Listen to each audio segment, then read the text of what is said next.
This is why you should always be careful who you marry, because you may never know what's on that person's mind. Because this woman is Victoria Goodwin, who's the wife of Ghost Adventurous host Aaron Goodwin. She was arrested for allegedly plotting to murder her husband. Now let's dive into today's story and try to determine why would Victoria want to kill her own husband. Full disclaimer, viewer discretion is advised, and you feel like this video is not for you, I advise you to go on to the next video. Alright, let's roll, nerds.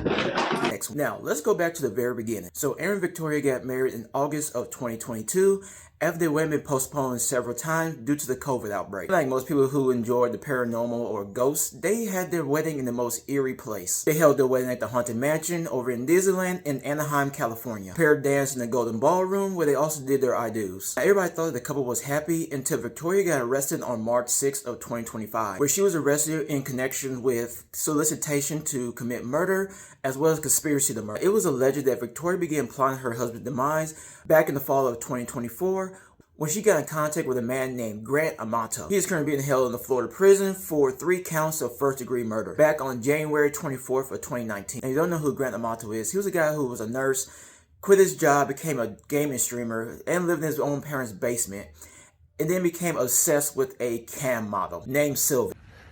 All right, Sylvia, look at me. I am outside going to check the mail, and I'm asking you if you can please, pretty please, send me one of your videos. I love it so much when you just send them to me. Yeah, I don't like buying your stuff. It makes me feel weird. Could you please send me one though?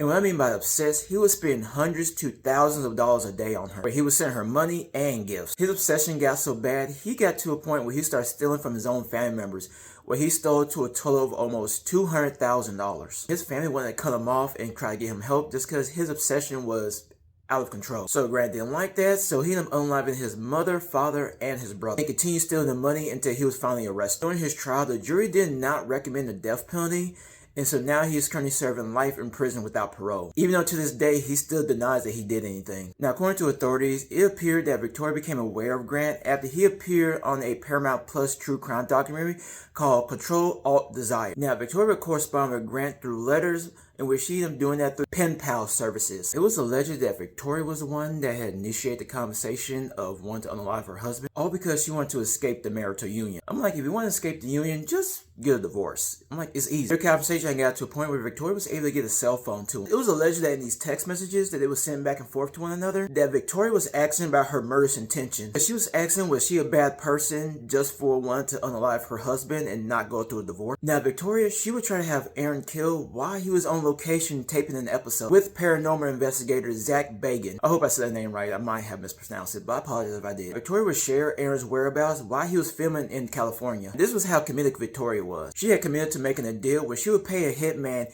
$11,515 just to unalive her husband, and was willing to make a down payment of $2,500. Now here's the thing though, hitmen do not exist. Hitmen aren't what you see on TV or movies. There isn't some magical website or phone number you just call and be like, hey, I need a hitman. Like, all that is fake and pretend. And some of you can sit and say like, well, I found a website that does it, but here's the thing.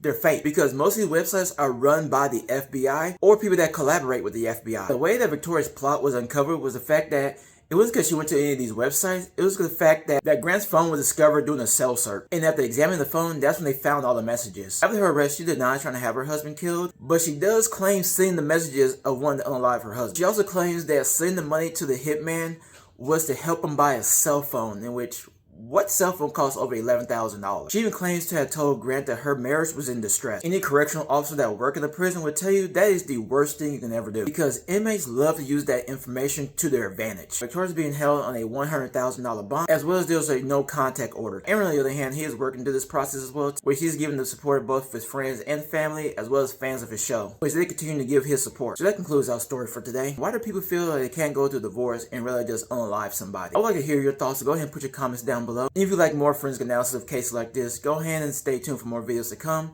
And if you're new, go ahead and check out my other videos that you may like. And with that, have a great day.